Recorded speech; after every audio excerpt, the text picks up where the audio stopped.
BioCentury This Week is brought to you by Icon Biotech.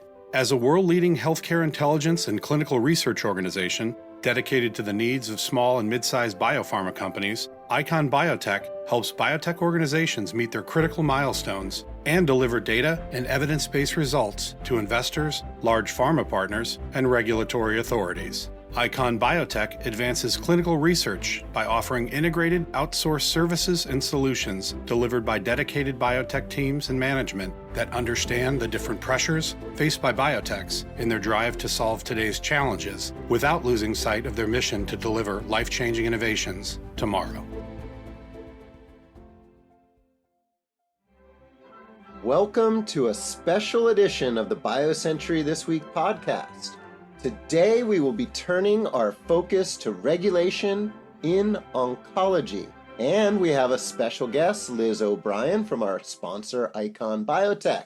We'll be taking a look at what has changed in cancer regulation at FDA since the start of the Trump administration. And Liz will join us to discuss how biopharmas can navigate Project Optimus, and on the other side of the Atlantic, the EMA's Joint Clinical Assessment, how it is influencing trial design, especially related to comparators and patient population selection.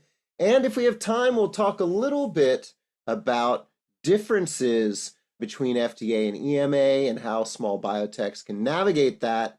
Liz, in addition to being a therapeutic expert in oncology and women's health, in drug development solutions at Icon, is also a former regulator at EMA. That's her superpower, so she'll have some good insights for us there. But to kick things off, I'd like to introduce my colleagues, BioCentury Washington editor Steve Usdin, who has been tracking changes at FDA over the past few months, and Lauren Martz, executive director of Biopharma Intelligence. She specializes in covering new modalities, be it gene therapy, be it CAR-Ts, you name it, Lauren is on top of it. Steve, you've been tracking these changes at FDA closely since the new administration came on board in January. I'd like to start with what has changed and also what hasn't changed with FDA's cancer regulations since January 22. Well, look, yeah, that's actually the right way to think about it, because what has changed in terms of cancer regulation at FDA since January is interesting. But I think even what's more interesting is what hasn't changed. Looking at it from the outside and based on the conversations I've had with people on the inside, oncology regulation has been less affected by the layoffs and firings and turbulence at FDA than other parts of the agency. OCE Director Richard Pastor, he's the last man standing. The directors of CEDAR and CBER, along with much of the next level of management at both centers, has been fired or resigned or placed on leave. But that doesn't mean that cancer is immune to the changes at FDA. In March, two OCE deputy directors, Paul Klutz and Mark Theoret, resigned. And that was a big blow. Look, that was 5 decades of experience that walked out of the door. That's not going to be replaced. Cuts to administrative staffing have eroded FDA's ability to convene advisory committee meetings, including the ODAC. And staff at OCE who worked on outreach to minority communities as part of clinical trials diversity initiatives were pushed out the door in January. The status of clinical trials diversity initiatives remains unclear. And I think it's important to think about it because it isn't a political matter. It's a matter of public health. Testing drugs in minority communities is important. It's important because of genetic and, more importantly, socioeconomic factors related to access to care and to the way that cancer drugs treatment affects people, and even more because of the need to gain confidence and trust of those communities. So I think that's something that's really important to look at going forward. And the other thing that it's hard to know what we're not seeing. It's always hard to know what could have happened that isn't happening. But I would point out that over the last couple of years, there's been a constant stream of innovative projects from OCE. Project Optimus, that we're going to talk about, is one of them. We're not seeing that happening since January. It's not clear whether that spigot's going to be turned back on again. There has been some positive movement, though. The elimination of the REMS requirement for CAR-Ts, which I think we'll discuss with Lauren later. cancer drugs are still getting approved. Look, there were 5 approvals in June of new drugs or new indications for prostate cancer, non-small cell lung cancer, bladder cancer, head and neck cancer. And some of them were accelerated approvals. There was a concern that under the new administration, especially because of comments that CBER Director Vinay Prasad made prior to his appointment at FDA, there was concern that accelerated approvals might be under threat. That hasn't happened for cancer as far as we can see. A lot of food for thought. It's kind of a mixed bag. But overall, I would say that cancer drug regulation at FDA is going along in a more predictable pathway, and a pathway that's better for companies and for patients than what's happening at other parts of the agency since January 22. Anything in particular you want to highlight, Steve? I know we're going to talk about Project Optimus in a little bit. Any areas that you see as of key importance to the new leaders at FDA? Well, one is going to be who are going to be the new leaders, right? So the CDER director, Patrizia Cavazzoni, resigned on the last day of the Biden administration. So we're going to see a new CDER director at some point. I suspect it's going to be sooner rather than later. That's going to be critical. People think about OCE and the Oncology Center of Excellence as being the, and Richard Pazder as being the czar of everything having to do with cancer at FDA. And there's some truth to that, but it's not entirely true. CDER still has a great deal of influence. The reviews are actually still happening for the most part at CDER and at CBER. And it also is going to be interesting to look into see what the relationship between OCE and CBER is going to be going forward. So this is a little bit of a nerdy nuance, but Richard Pazder has joint appointments as the director of OCE and also as director of an office at CDER. So he and OCE have ultimate sign-off authority on cancer drugs that are regulated by CDER. That isn't the case for CBER, for biologics, and biologics are becoming increasingly important for cancer. I do think, based on what I've been hearing, that there's going to be a closer coordination between OCE and CBER with a B, going forward than there has been in the past. There was a town hall meeting recently at CBER at which Vinay Prasad, the CBER director, kind of introduced or reintroduced Pazder to people at CBER and said that he anticipates going forward that Dr. Pazder and OCE is going to collaborate more closely with CBER than they have in the past. Well, Steve, I think this is a good time to bring in Liz O'Brien from our sponsor, Icon Biotech. She is a therapeutic expert in oncology and women's health, as I mentioned, in the Drug Development Solutions Unit, former regulator at a very high level at EMA. And Liz, one initiative that we'd like to get your thoughts on is Project Optimus. Project Optimus, of course, aims to revamp dose-finding studies. It launched in 2021. We got some guidance in 2023. Liz, what's your take on how Project Optimus is going? Thanks, Jeff. It's going very well. I think it's achieving what it hopes to achieve. I mean, what we see in the kind of regulatory development space as a whole, but Optimus really personifies or really strengthens this, is greater involvement of agencies in drug development than ever before. Historically, agencies looked at data and reviewed it and approved a marketing application or not. Whereas now, because of initiatives such as Optimus, their involvement has a huge impact on study design from the get-go. When it first became implemented a few years ago, the adoption was slow, relatively slow, in that most companies, of course, because there was no precedent, hadn't any experience, particularly smaller companies.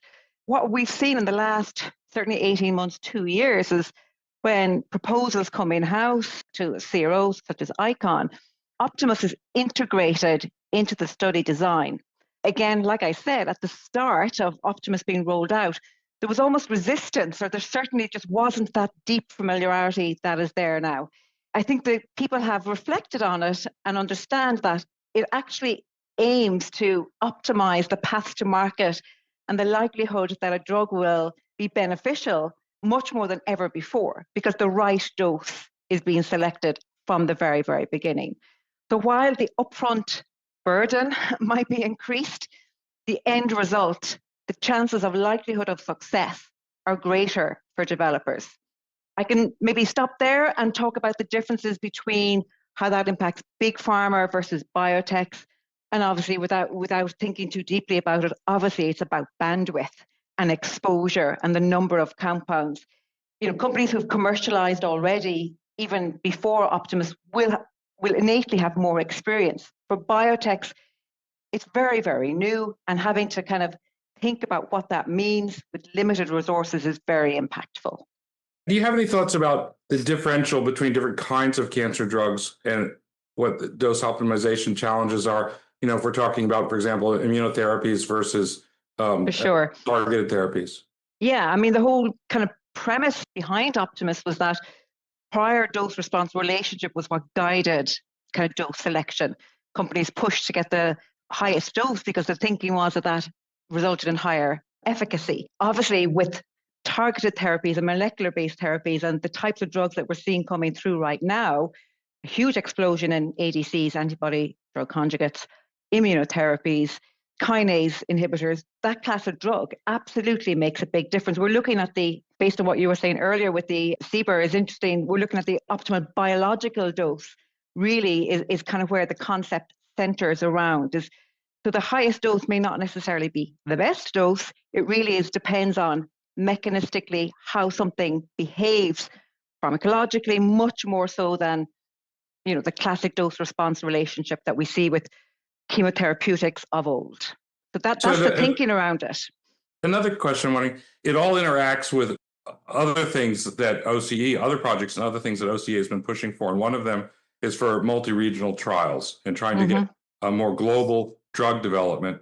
So how do you think about Optimus in the context of the requirements for global trials, or at least if you want to get approval in the United States, not for trials that don't have any data that's directly relevant to the American population? Yeah, and again, I mean, most trials are global trials. I mean, that's the nature of oncology drug development. The unmet need is global. So while agencies such as EMA or PMDA or other agencies in Asia don't have the same framework, their receptiveness towards dose optimization is very aligned. I mean, while there aren't at the same guidelines at EMA, for example, they have published white papers, the EORTC, ESMO, for example, all of those key stakeholders fully endorse the thinking. And prior to Optimus ever being published by the US FDA, the EMA, in collaboration with those key stakeholders, EORTC in particular, had very clear position on dose optimization, really that parallels and mirrors exactly what we see with the OCE's Optimus position. Yeah, I know Jeff wants to jump in and ask another question and maybe move things on, but I got one more question about this, which is, how do you think about, when you think about dose optimization and Project Optimus, how do you think of the differential between pre-market dose optimization and continuing to learn about the optimal doses after a drug has been on the market? Because I think there's some fallacious thinking that people have that, that the approval is the end of the story. And, companies don't keep learning about it and clinicians don't keep learning about how drugs are used after they're already approved. Well, they do, Steve, but I'd love if what you're kind of suggesting would actually turn out to be a definite path forward. But usually, more often than not, when something gets to market, while there will be a suite of post-marketing studies, and medical affairs studies, investigator-initiated studies, that rarely leads to changes in the final label, especially from the developer's side. The further refinement of dosing doesn't happen in such a structured way as you see in pre-registrational trials. So I guess that's why the focus and why these expectations have been put in place is exactly for that, is to ensure that the right dose for the right patient is found from the get-go. I mean, there are other projects. You had mentioned accelerated approval earlier, and Project Confirm is another huge initiative that has had a major impact, a very positive impact. I suppose putting the burden back on the developers to be accountable for the post-marketing data and to prove the final outcomes are consistent in a confirmatory trial. But no, I mean, right now there isn't a structure in place to do those post-marketing studies. So really, to the extent that the small biotechs or anybody complains about an extra burden because of Project Optimus, it's kind of on them because they haven't, at least in my opinion, they haven't been doing the post-market trials that they really need to do to continue to have continuous improvement and continuous learning from these projects about these drugs. So if you don't do that, then it's reasonable for regulators to force you to do it in advance. 100%. And if you contextualize it to other therapy areas, I mean, this is normal outside of oncology. There's a much bigger burden on developers in early development to define dosing. It's typical, it's day-to-day development. In oncology, because of the huge unmet need and the lethality of these indications, there has been almost like a fast track from the get-go, even independent of other expedited pathways. So I think it's very fair to bring more balance to the development process to ensure, I guess, that more drugs that are useful actually get to market and that patients are getting access to drugs that bring the most benefit, also with the most safety and tolerability. We could go on. We could go on. We could go on, but I do want to make time for the joint clinical assessment because I personally know very little about this, and I know you are on top of it. Can you tell us a bit about what it is and how it's changing things for biotechs and pharmas? Sure, and you're not alone, Jeff, in not knowing a lot about it, and that's purely because it's only been implemented since the beginning of this year. It comes under a regulation called the EU HTA, that's the Health Technology Assessment Regulation. The thinking behind it, again, is around comparative clinical effectiveness. So again, the burden is on developers to show or to demonstrate that their novel agent is at least as efficacious, but ideally more efficacious than comparator drugs. So the concept of kind of health technology assessments is not new at all within the European framework. That's been there for over a decade, well over a decade. Two decades is the concept of market access. What's novel and new about this is the timing, and it forces developers to think really early about the type of data that is needed and how that needs to be integrated into their development programs. The rough framework around JCA, Joint Clinical Effectiveness, and Clinical Comparative Effectiveness is the PICO model, PICO. That's Population Intervention Comparator Outcome. Not new concept at all. Again, the real takeaway message here is that this needs to be integrated as early as possible into a development program in oncology. The reason we're talking about it in the context of oncology is that oncology is the first, oncology and ATMP, so that's advanced therapeutic medicinal products. Those two therapy areas are the first two to be integrated into the JCA process. I think rare disease is 2028, and after 2030, all other therapy areas will be required to be part of the JCA process. So really, for me, it means it's a really good thing. It means it's very patient-centric. It ensures swift and efficient access to innovations. So while your filing happens in parallel, the JCA, HTA assessment is happening, which really means that that process, which can be burdensome and time-consuming at an individual country level for market access, should, in theory, happen in parallel. There's nuance to that, but I don't want to get lost in the weeds. That's the hope, right? And that's the way that it's being presented. My conversations with companies have highlighted skepticism about kind of the connection between intention and reality when it comes to market access and health technology assessments in Europe. It sounds like you're being optimistic. Maybe that's because you're an optimist, or maybe it's because that's what companies. No, I think the reason I'm optimistic is because it's not that new. I think it's framed as something very novel and kind of scary in this extra layer. In actual fact, it's not really. It's what companies have been doing all along for market access for Europe. We've always had to submit HTA across the different member states where somebody wants to launch and commercialize. But that isn't new. What's new is the process and the fact that it needs to be integrated early. So that evidence dossier, because it's such a big burden of work, and this is where the problem is for smaller biotechs, they won't necessarily have the bandwidth or the resource from the get-go to integrate that into their development program. That's the big challenge. Oftentimes it's once, they have been acquired or they have some really nice readouts, they think about it later. Now it needs to be integrated much earlier. But being honest, I see it very much as a patient-centric tool to really lever data that already should be collected. It does refine the trial design. You really have, especially for phase 3, you don't want to go into your phase 3 design without having consulted with the correct bodies within that JCA HTA group, EMA HTA group that would be navigating in the dark. And do you have any confidence that this is going to smooth out the differences in the way that different nation states in Europe think about technology assessment and think about what the requirements are for coverage and reimbursement? Because that's one of the issues that I've also heard from companies is that there's these inconsistencies in what different nation states require, even though they're in this framework, even though they're frameworks that are supposed to be for the whole EU. But the beauty of oncology is that the patient pathway and the care pathway, the treatment guidelines, clinical practice guidelines are very uniform globally, across the US and the EU. There's a lot of collaboration between ASCO, NCCN, ESMO, EORTC, all those core stakeholders. So for the big indications, there's not a lot of difference in the treatment route anyway. So that's probably why they started with their oncology. So there shouldn't be a lot of disruption. I think the challenge will be after oncology, to be honest, where there's more local practices that aren't so uniformly applied across the globe. Again, maybe too much of a positive spin there, but I mean, there's no precedent yet.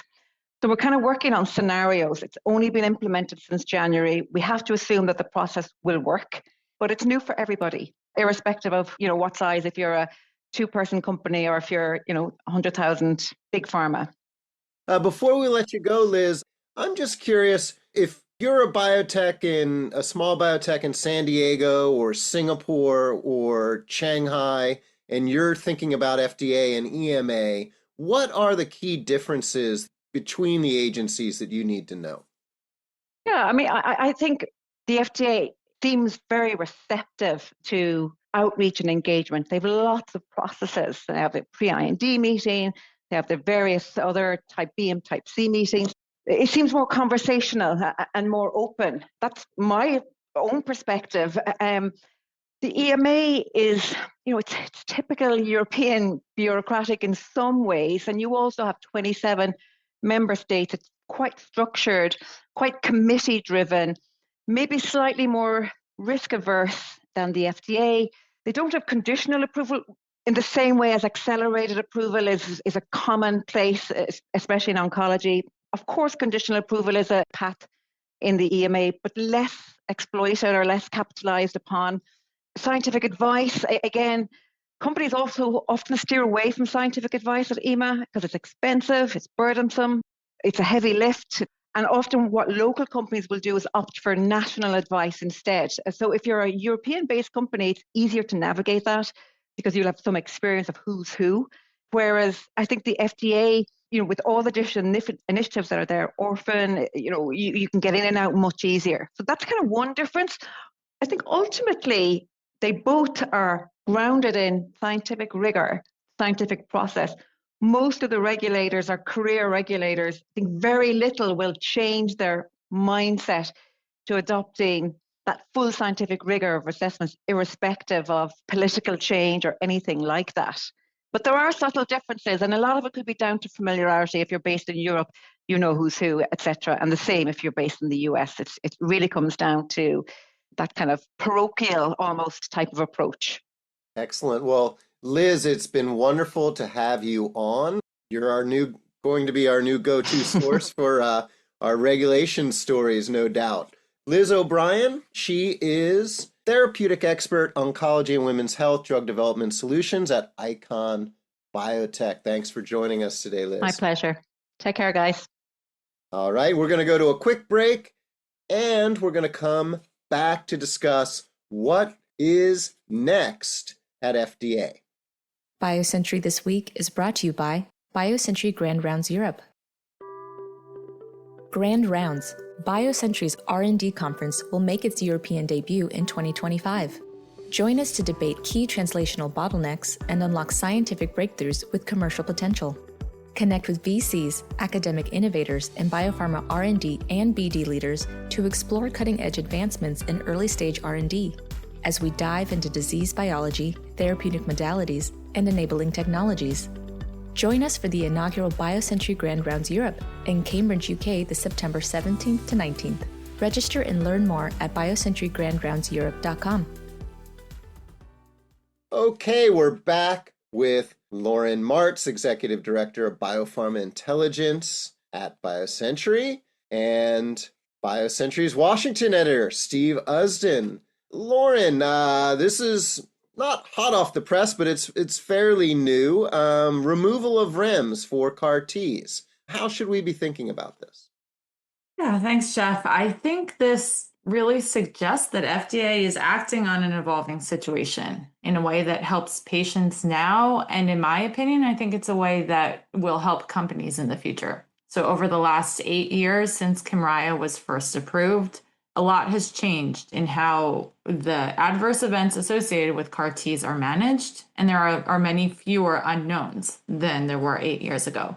The big risk has always been cytokine release syndrome and other serious inflammatory reactions that can result after a CAR T is administered in the hospital. Those reactions are anticipated. They're managed much more effectively now. And I think the fact that this REMS was removed and this label was changed reflects the fact that FDA has acknowledged that and is responding to the fact that the risks are changed. Okay, the changes that have happened, the REMS was removed. And what that means is that the CAR Ts can be administered, beyond sites that are certified in those particular REMS, which means that ultimately these therapies could be accessible to patients in different regions and patients who may not have been able to get access at the major medical centers where CAR Ts have currently been available. I don't know that has been the biggest limiting factor for CAR T cell access at this time, but I think that's an important step. There are also changes that happen by removing the REMS and updating the label, such as the requirement that patients stay in close proximity to the hospital where it was administered for 8 weeks. That has been taken down from 4 weeks to 2 weeks. There was also a restriction on whether patients could drive after administering CAR T cell therapies, and that has been taken down from 8 weeks to 2 weeks. This takes burden off of the patients now. I think for companies, as I said, I'm not sure that this is the biggest access barrier. I don't think that this is necessarily what's holding back or, suppressing sales in any way at this time. There are a lot of reasons that it's hard to get an autologous CAR T cell to every patient who will need it. But as the rest of the access barriers come down, I think the fact that you can administer this in more locations and that it's ultimately less burdensome and hopefully less risky for patients should have a positive impact on the expansion of this modality. And I would say it's also evidence, getting back to kind of what we started this podcast with, that cancer regulation at FDA is moving forward under the new administration. And the press release that announced the revocation of the REMS had something that I think that nobody would have anticipated 6 months ago, which was that we saw Vinay Prasad and Richard Pazder's names singing from the same piece of music on the same press release. So I think that gives people, or should give people, some confidence that there's a continuity in the regulatory sphere for cancer drugs. Excellent. Well, I think that's a great place to stop. I know, Lauren and Steve, you're both watching what is changing and what isn't changing, as Steve said, importantly, at FDA with cancer regulation. We also have our eyes on EMA and other regulatory agencies around the world. So stay tuned to biocentury.com for more analysis on that topic. Thank you for tuning in. Thanks to our sponsor, Icon Biotech, and our special guest, Liz O'Brien. And we will catch you soon. Kendall Square Orchestra provides the music for all of BioCentury's podcasts. We are grateful to them for their support. BioCentury would like to thank Icon Biotech for supporting the BioCentury This Week podcast. To learn more about how Icon Biotech can help you meet your critical milestones, go to iconplc.com/biotech.